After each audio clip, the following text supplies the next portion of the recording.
Ասացինք կռիվ ու ասեցինք կգանք, ուշանում ենք տղերք, ուշանում ենք, ուրիշ մի դաս տվինք մենք ոսոխին էտ անարկ, էլ չսպասեք դուք մեզ, էլ չսպասեք, մեր փոխարեն մեկ-մեկ այցելեք մեր մայրերին և գրկեք նրանց որդիաբար, մենք գնացինք կռիվ ու ասեցինք կգանք,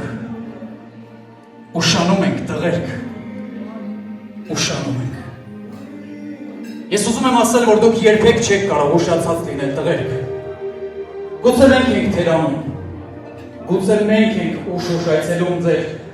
լույս շիրիմներին և գլխի կոր ընկնում մտորումների մեջ, թե ինչու և ինչպես եղավ։ Գուցե մենք ենք ուշանում այցելել ձեր ծնողներին, գրկել ձեր զավակներին, գուցե մենք ենք ուշանում շնորհակալ լինել այն կյանքի համար, որ տրվեց մեզ կյանքի գնով։ Շնորհակալություն տղերք, շնորհակալություն ձեզ և ձեր ընտանիքներին, Աստված պահապան ձեր կանանց, մայրերին և երեխաներին, ովքեր ցավոք սրտի այլևս նկարով պիտի ճանաչեն հորը, պապիկին, հորեղբորը, հազար փառք բոլոր հերոսներին, ովքեր ամչում են եռաբլուրում կամ իրենց ընտանեկան գերեզմանատներում։ Ես ուզում եմ ծափերն ուղենք իրենց դեպի երկինք, ասենք շնորհակալ ենք տղերք, շնորհակալ ենք ես գեղեցիկ, ես անկրկնելի օրը մեզ պարգևելու համար։ Եվ մենք խոստանում ենք, ինչպես Մոնթեն էր ասում, 10 րոպեանոց կենացնելով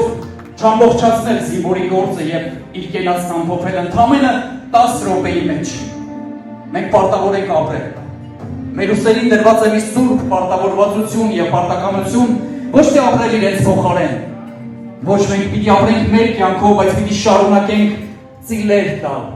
Մենք պիտի երեխաներ ունենանք, մենք պիտի մկրտենք, մենք պիտի հարսանիքներ ունենանք և նոր օջախներ ստեղծենք։ Միայն այդպես կարող ենք իրենցից մեր շնորհակալության խոսքը հղել, շնորհակալ լինել իրենց այս ընծայի համար, այս մեծ նվերի համար, որ կյանք է կոչվում և ահա 40 օրեկան կյանքը։ Մարդ, ով այլևս 40 օրեկան է և շարունակողն է, բոլոր են լույս տղաների, ովքեր այլևս չկան, ովքեր իրենք պիտի ունենային, ովքեր իրենց զավակին պիտի մկրտեին։ Ես ուզում եմ նաև այս կենացն ամբողջացնել սահմանում կանգնած բոլոր դիրքապահ տղաների համար, շարքայինից մինչև գեներալներ։ Շնորհակալություն տղերք, մեր քավորն էլ, Սահակն էլ, զինվոր է, հրամանատար, շնորհակալություն ձեր ծառայության համար և սրահում ներկա բոլորին, ովքեր անցել են այդ ճանապարհով, շնորհակալություն բոլոր այն տղաներին, ովքեր կես մարդ են վերադարձել և այլևս պատմողն են այն ամենի, ինչ կատարվեց մեզ հետ։ Եվ ես ուզում եմ, որ այս բազբզող երջանկությունները, այս փոքրիկ բալիկները այլևս պատերազմ բառը լսեն միայն դասագրքերից և ընդհանրապես չառնչվեն այն դառը իրականության հետ։ Փառք ու պատիվ հաղթանակած զինվորին, մեր սպային, երբևիցե չպարտված հայոց զինվորին, ով կոչումով զինվոր է, ով մեր խաղաղության պահապանն է, և դա Աստված, որ բոլոր նրանք, ովքեր կզորակոչվեն կամ արդեն իսկ ծառայում են, բարով, խերով վերադառնան իրենց օջախները և գրկեն իրենց մայրերին, իրենց ընտանիքը ստեղծեն,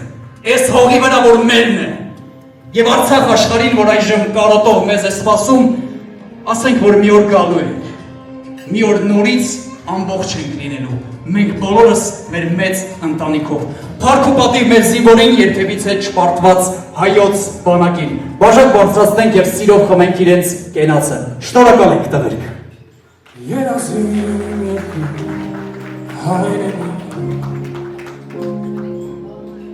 Հոգսերը չար, հույսդ մեր